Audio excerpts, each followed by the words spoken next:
All right, welcome to Dean Bodie Show. Dean Bodie Show. How is everybody doing? What's going on? DeanBodie.com is the website. We have the podcast link on there. We have the social for the YouTube channel link. Look, on the podcasts, Apple, Spotify, wherever you get podcasts, even iHeartRadio now. You can go there, hit the search, put Dean Bodie podcast in there. Boom, popping up on iHeart. That's exciting. And Google and Stitcher. Hey, I was listening to the Conan O'Brien app the podcast the other day, and they're kind of on board with the Stitcher thing. Wow, who knew? Okay, so we're in the right places at the right time. We're far-reaching. The Dean Bodie Show's moving. We're growing every week. Leave a 5-star rating. Give a nice review on the podcast. We're in this together. We need your help. We're growing every week. Thanks to you. So help us out with that would be awesome. And, don't forget to subscribe. Hit the like button. Ring the bell. You don't want to miss any of these shows. These are real shows. Real-time shows. No editing. We're going from A to Z. Boom. Put it in the can and done. That's how we do it here. We do the teaser earlier. Those of you that follow, and we do the longer podcast show podcasts later in the day. I think it's fun. This is the format. This is how Dean Bodie does it. Oh! Good girl, Bodie, good girl Bodie. She's the best girl in the world, yeah. DeanBodie.com, 800-878-9698 is the Bodie hotline. Check in with the Bodester. She's waiting for your fun story. She's waiting for your sing-along. Come on, we're ready. We'll share it on the podcast as a feature. And we'll have some fun with it. We'll start bouncing off one another. You're going to be amazed on what we have in common. You'll see. So, that being said, we're going to talk about some fun things today.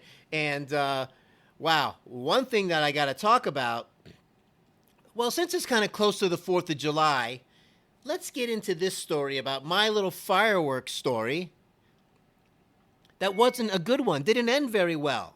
So, we're hanging out. It's towards 4th of July. Then we're messing around with fireworks back in the day. We're going back into the 80s. And I thought... And if you remember the different kinds of fireworks, the sparklers, yay, and you can kind of write your name in the sky and run around as a kid. Those were kind of cool when you were little. Then we graduate to the firecrackers, and then you got the M80s, and you got the smoke bombs. Oh, the smoke bombs, man. I actually had a lot of fun with those at one point in time. And the bottle rockets, and you got the Roman candles, and you got... the thing that stands up with the tube and you drop this cannonball in there and it shoots it way up and makes a huge kaboom noise. That's a beast, that one. And it lands in the yard and starts a fire. It's never good. Fireworks are dangerous, man, I'm telling you. So I thought it would be a good idea. Now, if you remember this kind of firework, you light it, get out of the way, and it goes... and it's shooting different colors and shooting different things up into the sky while it's bouncing around like a crazy thing. I'm like, hey, I know what I'm going to do. I'm going to take the part that shoots up. I'm going to put it in my sneaker, in the shoelace, and I'm going to light it. Hey, and my foot's going to shoot up fireworks. How cool is that going to be? Except, here we go.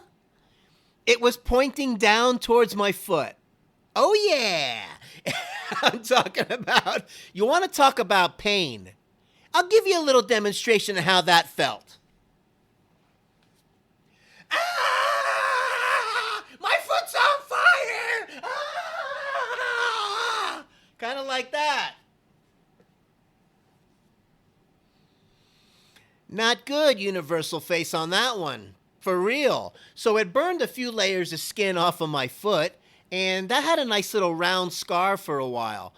But man, it was just blasting into my foot. That's just a little nice 4th of July memory. Not good. Some of the smoke bombs were kind of cool. As I lived in the apartments back in Miami, we had an elevator, and there was like 4 stories in this apartment complex. And if you had a friend or someone, maybe not a friend, on the first floor going into the elevator, You get in there with them, and as the door's about to close, you jump out, throw a smoke bomb in there, push the number 4, and then you run up the 4 flights of stairs and wait for that door to open, and they come out, and it's full of smoke from the smoke bomb. I'm having a hard time not laughing because a couple of times it was so ridiculously funny, but what are you going to do? These are the things you do as a teenager, and that's good stuff. Yeah, everybody's okay. Everybody's unscathed.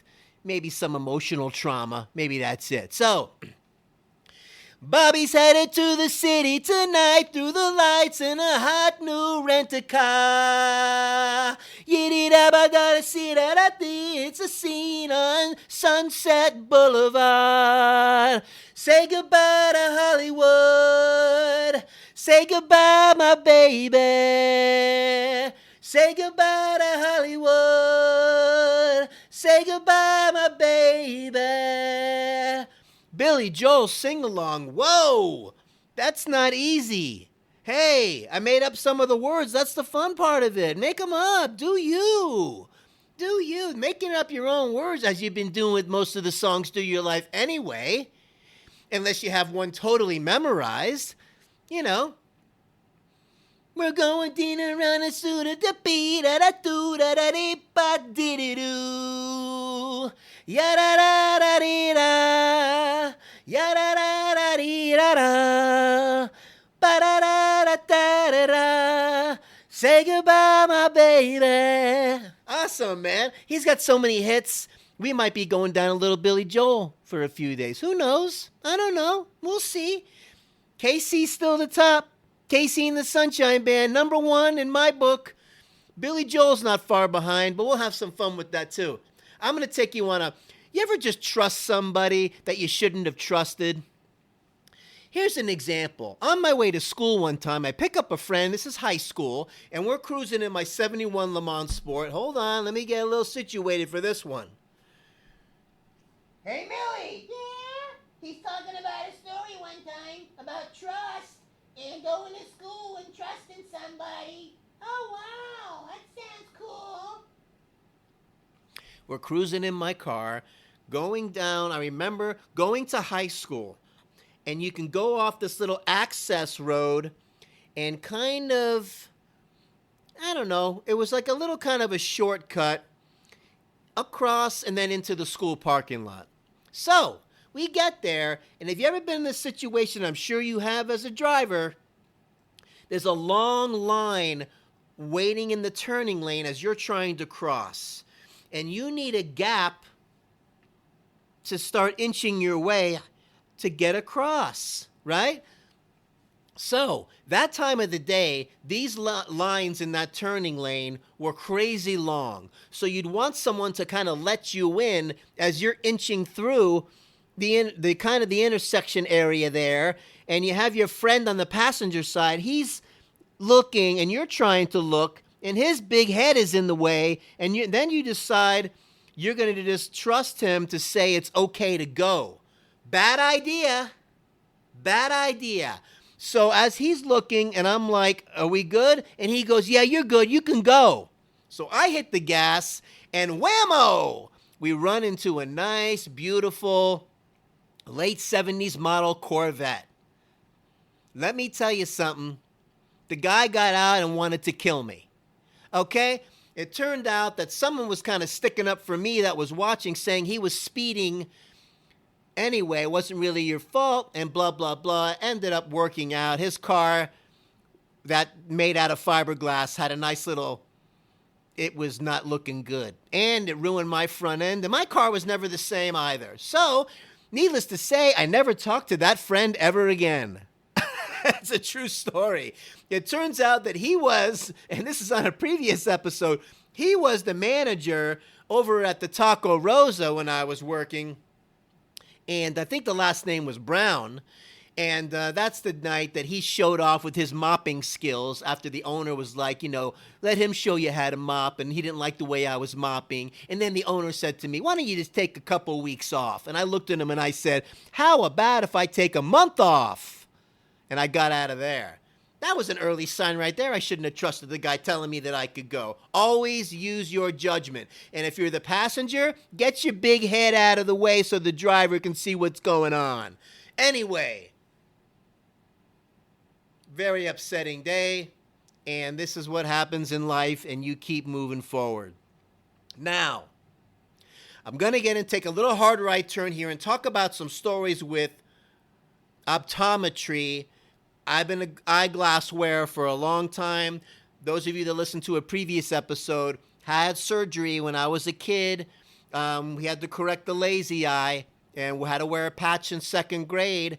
Walking into school looking like a pirate was not good with the other kids. Of course, you know, you get a little bullying and made fun of and all that. And that's what shapes you into the person you are today. So, that being said, hey, listen, lobbyists with the optometry, dial it down a little bit when we have to renew our prescription every single year before we can get another pair of glasses. Oh, I didn't know that if I was driving down the road or walking down the street when that year comes around, that my whole world was going to go black.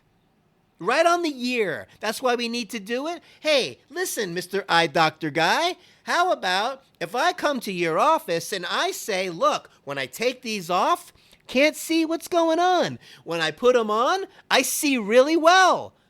What's the problem? Now, if people were blacking out every single year and crashing into trees and stuff, passing out on the side of the road, I get it. That whole thing gets on my nerves. These prescriptions are good for a while. Oh, maybe. Well, thank you for just a little fine-tuning of the whatever, and what if it's the wrong, sometimes you get the wrong one, guy or girl doesn't really know and doesn't get you dialed in, and you took a backward step from what you had before. Not good. So I go to this one eye doctor. This is when I was in California at the time. Here's another story. I was coming from a convention in Florida, and nice going, Dean, I lost my glasses. How did I do that? Well, I don't know. I left them somewhere, let's just say. I had to travel back from Florida to California on the plane and all this stuff with kind of fuzziness and all that because it wasn't real clear, but I could still see where I was going without knocking into the wall. I get to the optometrist in California, and this is one of these doctors that thinks, hey, I'm going to tell you what you need. You ever go to the doctor and you kind of know your body after a while, or glasses, or this situation, you've been through it couple hundred times and you know what works for you. He's going to tell me, I know what's going on. You need a Prism and maybe some progressive style of lenses. Oh, that's what I need. Oh, and that's going to be the one that really is the game changer for me, huh? Nightmare. Oh, so the progressive, you got to look through this one spot on the glasses and focus in there. It was a nightmare for me. Bifocals are a nightmare for me. And this other Prism thing, went back to the office after that. Oh, thank you very much, Mr. Optometrist. I really appreciate it. Now I feel like I'm walking above ground. I'm levitating somehow, and it started to make me feel nauseous and dizzy and weird. Took them off of me after about an hour before I ended up throwing up. And then I had to get all that dialed in. So it turns out at this point in time, after 56 years on the planet, doing these glasses, different types of lenses, all the experiments, let me tell you what works best for me. Can you please do that? So, arm length, or chart length, I used to call it in the office. Arm length works great for me. Right? I'm farsighted, but this is kind of the in-between. So, I don't have this close-up isn't good. It's way too far away. It's not that great. But this distance out here, arm's length, works out perfectly. So, the distance is good, not perfect maybe. You know, I have one that's just for distance only. Like if I went to a sporting event or something like that, I could use those. But these work. These work good. This is my formula. I went to one optometrist of just a recent graduate, not too long ago, going back a couple of years. and I haven't changed them in a while, but I wanted to. So I had to go through the process because it was past 1 year, and I got to get it redone. So I go to her, and she starts taking these little lenses out of the case. How's that? Better? How about these? Better? How about this? Better? How about the same? Okay, how about these again? Better? Yeah, that looks pretty good. And I went to the chart length with her. She worked with me and got me dialed in perfectly. That's all. Communication. You got to communicate with your doctors. You got to let them know what works, what doesn't work. Don't tell me this and that when the other one doesn't work and this one works better for me. Hey, been through it before. Especially with eyewear, it can be seriously aggravating. Big time. I had somebody flop the lenses on me one time by accident when they were making them over there at Lens Crafters by mistake. The guy put the thing in wrong. And I thought I was losing my mind for a second there. And I had to take them back and get them redone again. So don't give me this every year, okay? When I'm like, going to go blind at the year mark, right on the year mark, look out, here it comes. Come on. So they get away with it. You got to go with the flow with that. And that's just the way it goes. So that's kind of my optometry stories. And now we kind of got it dialed in. She's a good girl, Bodie. She's the best girl in the world. She's the good girl, Bodie. Yeah, she's the best girl in the world. Yeah! 800-878-9698. Bodie Hotline. Call it. Leave something cute, something fun. We're having a good time over here. So thank you so much for all your support. We appreciate it. We're growing every day. We're growing every week, and really exciting stuff. And we're bringing some fun. I hope we're a nice shining light to your day with all of this stuff going on with the COVID schmovid, the pandemic schmandemic. We're going to come out of this bigger, better, and stronger. And don't you worry. I'm going to check on something here, because we don't like to shortchange anybody on Dean Bodie Show. Let's see what we got going on here. Because zippity-doo-dah, zippity-yay. Ba ba ba ya ba dee da da da, zippity dee da da da da da da da da ya da dee da. We nailed it today. We're doing good. Watch the eye doctor. Communicate with them. Make sure you don't walk out of there with crazy glasses. Been there too many times. That being said, watch the fireworks on 4th of July. Do not put anything on your foot thinking it's going to shoot up when it shoots down. I won't do that ever again. But I hope we have a nice 4th of July holiday, the best that we can with what's going on out there. Just let's try to think about the positive as much as possible. Take care of yourself. Keep your immune system strong so you can help and take care of somebody else. All right? So, that being said, DeanBodie.com. That's the website. We got the podcast link on there. Apple, Spotify, Google, Stitcher, iHeartRadio, wherever you get podcasts. If you get it on Deezer, cool. If you get it on TuneIn, cool. If you get it on Pandora, awesome. So that being said, also remember we got the social link on there. It takes you to the YouTube channel. So much fun, the YouTube channel. You go, we got the teasers on there. We got the longer show on there, the podcast show, the show podcast. Enjoy the whole lot of it. And let me just say this one more time with the dean@deanbodie.com is the email, and you can put the email on the website, become part of our list. We can do it back and forth. Hey, remember, those of you dealing with the anxiety, depersonalization, derealization, I've been dealing with it for over 25 years. I still go through things. It's all part of the journey. You got to keep your immune system strong, eat clean, keep living your life like you normally do, and do something to get you out of your comfort zone and start that rewiring of your nervous system. That's how you put your body in an environment so it can heal. You got it. So say goodbye to Hollywood. Say goodbye, my baby. Say goodbye to Hollywood. Say goodbye, my baby. Billy Joel. Having a Billy Joel kind of day? Have an awesome day. We will talk to you tomorrow. DeanBodie.com. Bye now.